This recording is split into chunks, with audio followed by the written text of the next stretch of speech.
Walking into Roots restaurant is like urban chic meets Canadian forest. The place is full of teak and plants, quite an amazing mixture.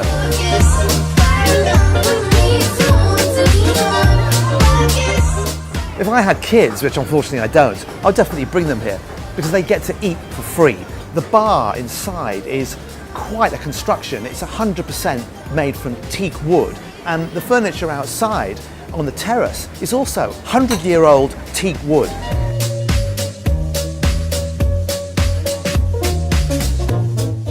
They've absolutely nailed it on every level. Today we brought the kids along. It's been a great experience. There's loads of room for them to run around. Lots of open space, playground, and free food for the kids.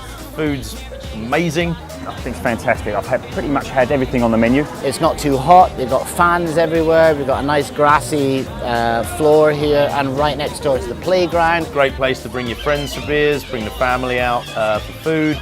My sort of regular Sunday spot now.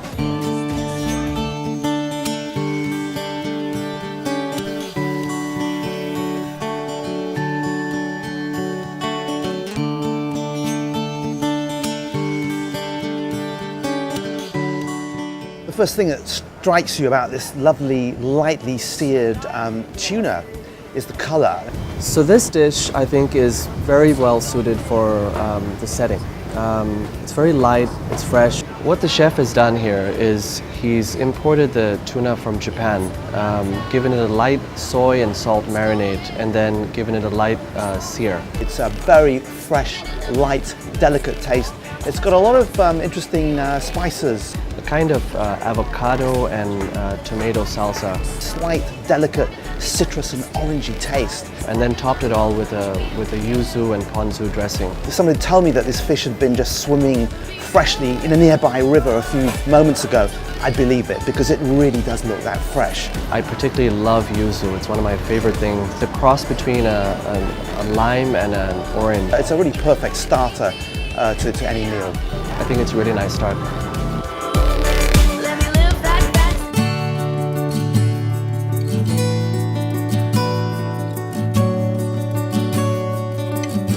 Well, my first impression when I was presented with this Turkish goat was, oh my God, they've horribly burnt it. Looks very gourmet, beautiful goat chops, upright. It did look a little bit burnt. The swift discussion that ensued with the Turkish chef established that basically this mutton is charcoal grilled, and the outside of the meat is supposed to be very well done, almost burnt. But we were pleasantly surprised to have a nice charcoal smoky flavor out of the exterior. But you compare that with then the inside of the chop, which is actually very soft and very tender. I generally like my meat medium, so I'd suggest just asking the server to cook it as per what you like. You ought to talk to the chef beforehand and establish whether you want the goat to be very, very tender, in which case you want it to be really quite rare, medium rare, I would suggest. Another thing I noticed was the roasted pepper, which immediately made me think of Turkish food, and I later found out the chef is from Turkey. A little bit of heat, a little bit of sweetness, and I think it complemented the chops very well. It's quite a rich dish, it's heavy, it's filling. I definitely suggest ordering it.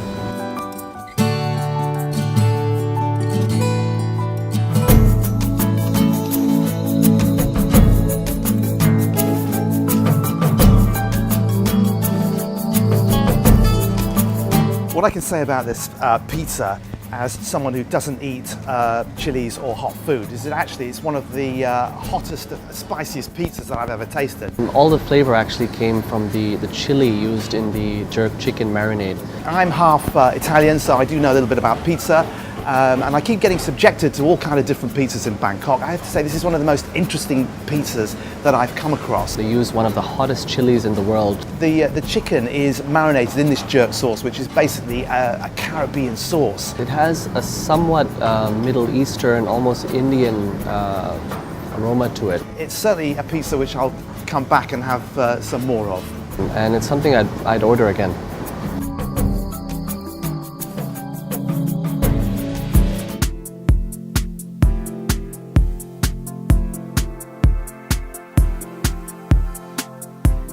They've taken a very typical Italian pasta dish and really made it their own. I actually thought this was one of the best Italian spaghetti aglolios that I've ever tasted, until the owner told me that the pasta comes from Turkey.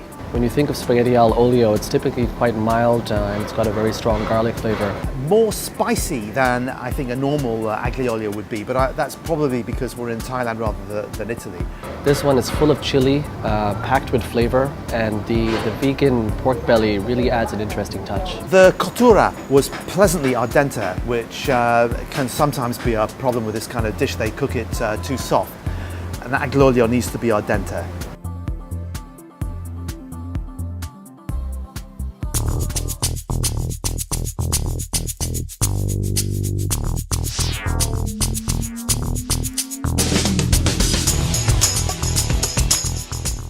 When you see tuna tartare on a menu, you often know pretty much what you're going to get. When this arrived at the table, I was quite pleasantly surprised. It's an extremely pretty dish with a mixture of very nice colours.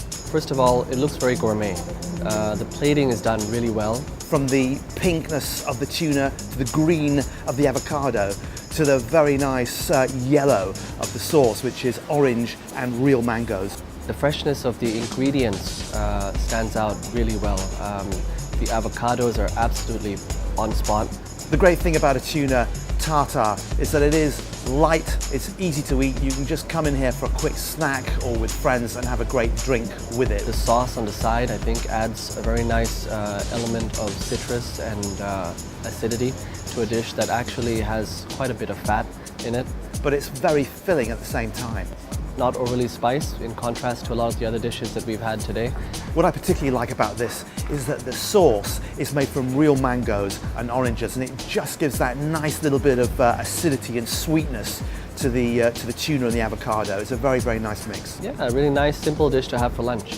Roots is really an eclectic mix, from the decoration, the interior, the ambience, to the food. For an old codger like me, the music mix here, and there's plenty of music actually whilst you're eating, is fantastic. And it comes from Motown, it's old school funk, and 1960s stuff. It's all fantastic.